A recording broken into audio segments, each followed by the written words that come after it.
दोस्तों, भगवान को लेकर दुनिया के 10 बड़े वैज्ञानिकों की सोच क्या रही है, जानेंगे इस वीडियो में। यदि ये वीडियो आपको पसंद आ रही है तो आप वीडियो को लाइक करें, चैनल को सब्सक्राइब करें और अपने दोस्तों में जितना हो सके इसे शेयर करें। दोस्तों, साइंस हमें तर्क और वास्तविकता की समझ देती है। विज्ञान ने गूढ़ रहस्यों को खोलते हुए हमारे जीवन को आसान बनाया।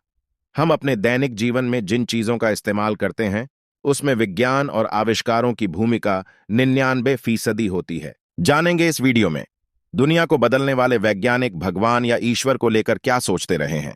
नंबर 1, आस्था बनाम विज्ञान को लेकर जनता के बीच चल रही बहस के बीच इसरो के पूर्व अध्यक्ष जी माधवन नायर की टिप्पणी सामने आई है। उन्होंने कहा कि अल्बर्ट आइंस्टीन जैसे महान वैज्ञानिकों का भी मानना था कि ब्रह्मांड से परे भी कुछ है, और उन्होंने इसे भगवान या निर्माता के रूप में संदर्भित किया है। चंद्रयान 3 के प्रक्षेपण के सिलसिले में इसरो के वैज्ञानिकों के मंदिरों का दौरा करने को लेकर सोशल मीडिया पर छिड़ी बहस के बीच नायर ने कहा कि इसमें कुछ भी गलत नहीं है।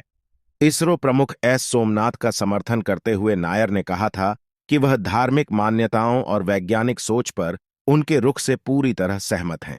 नंबर 2, खगोल शास्त्री और वैज्ञानिक गैलीलियो गैलीली के इस सिद्धांत को रोमन कैथोलिक चर्च ने गलत बताया था कि पृथ्वी और दूसरे ग्रह सूर्य के चारों ओर घूमते हैं, बल्कि उन्हें इस खोज के लिए विधर्मी ठहराया गया।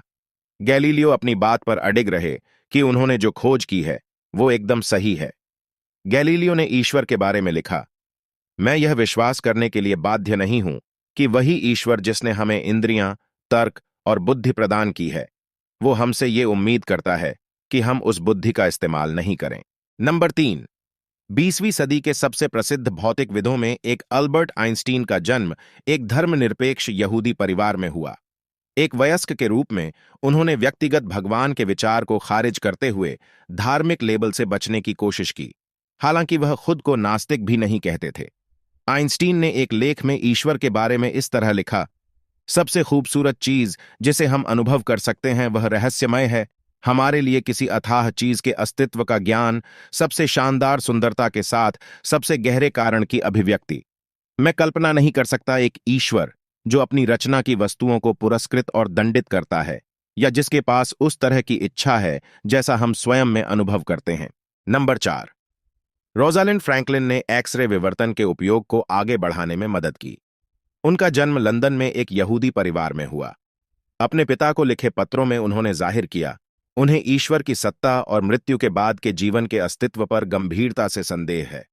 वह ईश्वर को नहीं मानती थीं। नंबर 5, भौतिक विज्ञानी स्टीफन हॉकिंग तो साफ तौर पर ईश्वर और धर्म को नकार देते थे। वह नास्तिक थे। हॉकिंस स्वर्ग या पुनर्जन्म में विश्वास नहीं करते थे। उनका कहना था कि धर्म के चमत्कार विज्ञान के साथ संगत नहीं हैं। वह कहते थे भगवान ने ब्रह्मांड को नहीं बनाया। नंबर 6, नोबेल पुरस्कार प्राप्त साइंटिस्ट वेंकटरमन रामकृष्णन का जन्म भारत के तमिलनाडु के ऐसे शहर में हुआ जो शिव के प्रसिद्ध मंदिर के लिए जाना जाता है।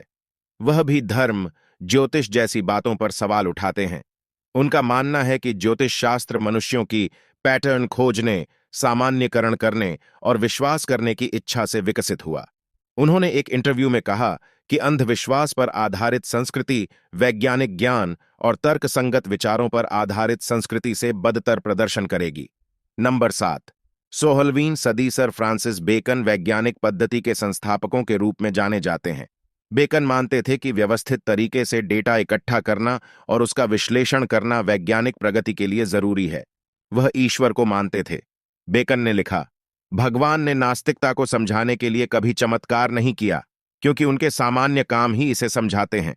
यह सच है कि थोड़ा सा दर्शन मनुष्य के मन को नास्तिकता की ओर झुकाता है, लेकिन दर्शन की गहराई मनुष्य के मन को धर्म की ओर ले आती है। नंबर 8, चार्ल्स डार्विन को उनके विकासवाद के सिद्धांत के लिए जाना जाता है। ईश्वर के प्रश्न पर डार्विन ने मित्रों को लिखे पत्रों में स्वीकार किया कि उनकी भावनाओं में अक्सर उतार चढ़ाव होता रहता है। उन्हें यह विश्वास करने में कठिनाई होती है कि एक सर्वशक्तिमान ईश्वर ने इतनी पीड़ा से भरी दुनिया बनाई होगी। नंबर 9, मारिया मिशेल अमेरिका की पहली महिला खगोल शास्त्री थीं। 20 की उम्र में उन्होंने अपने संप्रदाय की शिक्षाओं पर सवाल उठाना शुरू कर दिया। उन्होंने जीवन भर चर्च के सिद्धांतों को अधिक महत्व नहीं दिया। यद्यपि वह भगवान की सत्ता पर विश्वास करती थीं, लेकिन उनका कहना था धर्म भगवान को जिस तरह से जाहिर करता है वह सवाल खड़े करता है। उनका कहना था, वैज्ञानिक जांच लगातार आगे बढ़ने से भगवान के काम करने के नए तरीकों का पता चलेगा और हमें पूरी तरह से अज्ञात के गहरे रहस्योद्घाटन मिलेंगे। नंबर 10। मैरी क्यूरी नोबेल पुरस्कार पाने वाली वैज्ञानिक थीं। वह कैथोलिक धर्म में पली बढ़ीं, लेकिन किशोरावस्था में वह अज्ञेयवादी बन गईं। मैरी और उनके पति पियरे क्यूरी दोनों ही किसी विशिष्ट धर्म का पालन नहीं करते थे। उन्हें यह कहते हुए उद्धृत किया गया, जीवन में किसी भी चीज से डरना नहीं है, इसे केवल समझना है। अब और अधिक समझने का समय है ताकि हम कम डर सकें। विज्ञान और भगवान का रहस्य जानना हर किसी के बस की बात नहीं है, यकीन कीजिए, क्योंकि उसी पर दुनिया कायम है। लेकिन दोस्तों, भगवान ही तो अस्तित्व है।